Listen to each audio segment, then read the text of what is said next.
Untuk 1 tahun saat saya berusia 23, saya tinggal di sebuah apartemen yang berhantu. Pemilik apartemen sebenarnya mengonfirmasi bahwa tempat itu berhantu saat saya menandatangani kontrak sewa. Tetapi saya tidak percaya karena saat itu saya tidak percaya pada hantu. Ketika saya mengunjungi apartemen tersebut, kami pergi ke basement tempat mesin cuci berada. Dan kami berdua saling memandang karena terasa seperti ada seseorang yang berjalan di belakang kami dan kami mendengar langkah kaki. Pemilik apartemen bertanya, "Apakah kamu mendengar itu?" Saya menjawab dengan bercanda, "Mungkin itu hantu." Dan dia dengan serius menjawab bahwa tempat itu berhantu. Saya tidak percaya padanya, jadi saya tetap menandatangani kontrak di atas mesin cuci. Kami tidak pernah mengetahui apa penyebab langkah kaki itu dan mengapa terasa seperti ada seseorang yang mengikuti kami. Setelah saya pindah, penting untuk dicatat bahwa bangunan ini adalah bangunan tua di New England yang telah melalui banyak perubahan sejak didirikan pada tahun 1900-an, termasuk pernah menjadi rumah sakit. Saya tidak mencari tahu tentang hal ini sampai saya pindah keluar. Dari minggu pertama saya pindah, setiap malam pada pukul 3 pagi, terdengar suara seperti seorang pria besar menabrak pintu depan saya dengan keras. Setiap malam, tepat pukul 3 pagi, awalnya, itu sangat menakutkan. Tetapi ketika saya menyadari itu terjadi setiap malam dan tidak ada yang terjadi selain suara benturan itu, saya pikir mungkin ada seseorang yang sedang mengganggu saya atau tidak ingin saya tinggal di apartemen itu. Setelah 2 minggu kejadian ini, saya memutuskan untuk begadang dan menunggu di depan pintu untuk melihat siapa yang melakukannya. Saya juga membawa pemukul untuk berjaga-jaga, tetapi yang penting untuk dicatat adalah saya tidak pernah merasa terancam di tempat ini. Bahkan dengan suara benturan itu, saya merasa aman. Jadi saya begadang dan tepat pukul 3 pagi, saya mengintip melalui lubang pintu untuk melihat siapa yang setiap malam mengganggu saya. Penting juga untuk diingat bahwa saya tinggal di lantai 2 dan bangunan ini tua serta berderit, sehingga saya bisa mendengar setiap orang yang berjalan naik dan turun di lorong dan tangga. Seperti ketika seseorang masuk ke lorong, saya bisa mendengar langkah kaki mereka sampai mereka mencapai pintu saya. Namun, saya tidak pernah mendengar langkah kaki terkait dengan suara benturan ini. Jadi saya menunggu dan tepat pukul 3 pagi. Dan tidak ada yang terjadi. Saya pikir, apa-apaan ini? Saya mengintip melalui lubang pintu dan tidak melihat atau mendengar apapun. Setelah sekitar 5 menit, saya menyerah dan pergi. Tidak lama setelah saya mengambil 3 langkah menjauh dari pintu, boom, terdengar suara benturan lagi di pintu saya. Suaranya seperti seorang pria yang berlari kencang dan menabrak pintu logam saya sekali. Saya segera berlari kembali dan mengintip melalui lubang pintu. Tetapi tidak ada siapa-siapa di sana. Setelah itu, saya akhirnya menyerah dan menerima keadaan ini. Sekali lagi, saya tidak merasa terancam setelah beberapa hari pertama. Setidaknya, tidak ada yang mengancam di apartemen itu. Saya percaya ada lebih dari satu hantu di sana. Kita akan bahas itu nanti.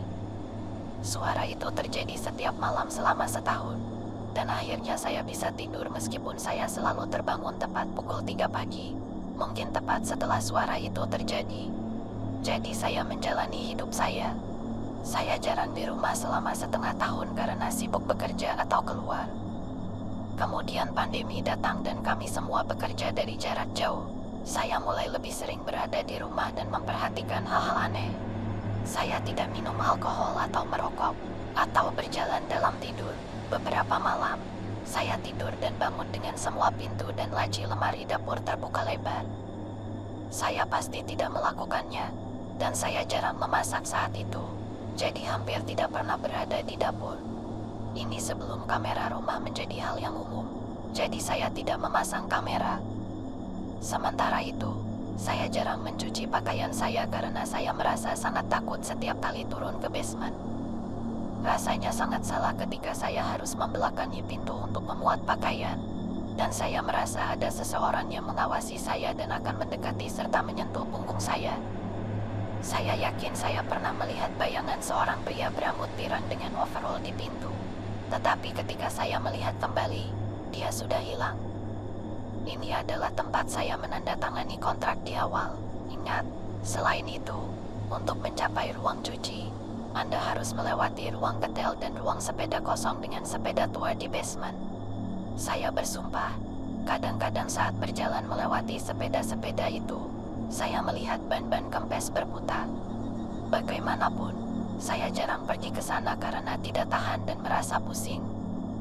Saya akhirnya berhenti pergi ke basement sama sekali dan mencuci pakaian di rumah orang tua saya yang berjarak 30 menit karena perasaan tersebut. Tetapi juga karena suatu kali saya pergi ke sana dan menemukan cucian basah orang-orang berserakan di lantai dengan semua mesin cuci terbuka lebar. Mungkin saja itu ulah tetangga yang tidak waras, tetapi rasanya tidak begitu. Rasanya selalu mengancam. Itu dan bayangan pria tadi sudah cukup untuk membuat saya tidak ingin kembali ke sana.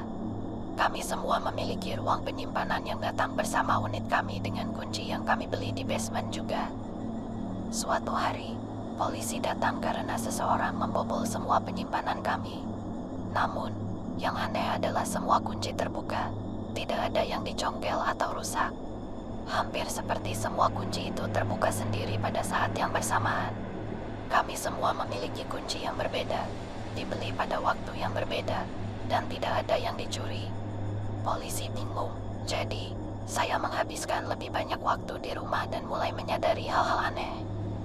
Misalnya, TV saya sering menyala dan mati sendiri sepanjang hari. Saya sudah mengganti baterai remote dan remote itu sendiri, tetapi tetap tidak ada perubahan. Sebagai catatan, saya masih memiliki TV yang sama, dan itu tidak pernah terjadi lagi sejak saat itu. Barang-barang mulai hilang. Saya kehilangan perhiasan dan menemukannya di tempat-tempat aneh seperti kalung di oven beberapa bulan kemudian, padahal saya tidak menaruhnya di sana. Namun, hal ini tidak mengganggu saya. Saya justru tidur sangat nyenyak di unit saya. Tetapi sekali lagi, saya tidak bisa pergi ke basement. Saya benar-benar merasa sakit setiap kali turun ke sana. Namun, anehnya, saya merasa sangat aman di dalam unit saya. Lalu saya mulai berkencan dengan seseorang dan kami mulai menjaga jarak sosial bersama-sama. Dan dia mulai menginap di tempat saya. Dia mulai memberitahu saya hal-hal yang belum pernah saya perhatikan sebelumnya. Dia adalah orang yang tidur sangat ringan. Dia memberitahu saya bahwa saat saya tidur, dia akan terbangun sekitar pukul 3 pagi dan melihat barang-barang di meja kopi saya bergerak sendiri. Seperti lilin-lilin saya dan benda-benda lainnya yang perlahan-lahan didorong dari sisi ke sisi.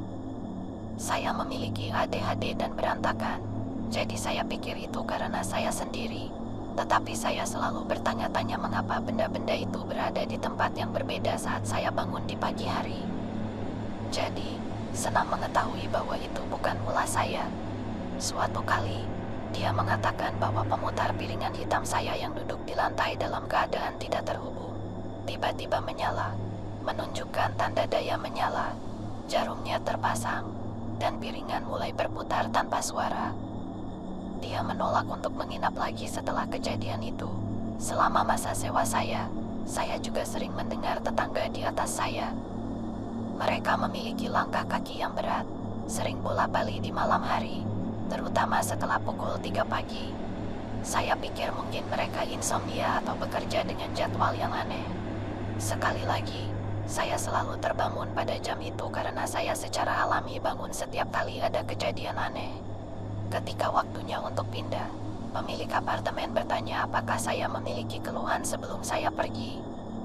Ini adalah properti milik keluarga, jadi dia datang langsung untuk mengucapkan selamat tinggal. Saya bercanda sedikit dan mengatakan bahwa penyewa di atas saya memiliki langkah kaki yang berat dan jadwal tidur yang aneh. Dia memandang saya dengan bingung dan berkata, tidak ada yang tinggal di unit itu selama 2 tahun, karena ada kerusakan. Padahal, saya hanya tinggal di sana selama setahun terakhir. Jadi, langkah kaki siapa yang saya dengar, dan kemudian saya pindah. Dan sejak itu, saya tidak pernah mengalami kejadian serupa lagi. Pengalaman ini benar-benar membuat saya percaya pada roh, hantu, dan hal-hal yang tidak bisa dijelaskan. Perasaan yang saya alami tidak bisa dijelaskan, dan saya sudah berbicara terlalu banyak. Pada saat itu, Saya tertarik pada kristal dan hal-hal semacam itu. Dan saya percaya bahwa mereka mungkin berperan dalam melindungi saya, atau mungkin mengundang makhluk-makhluk tersebut. Saya tidak yakin, namun sangat menarik untuk merasakan paralel antara pengalaman-pengalaman tersebut. Hingga saat ini, saya masih berpikir ada hantu pria berambut pirang yang jahat yang menghantui basement itu.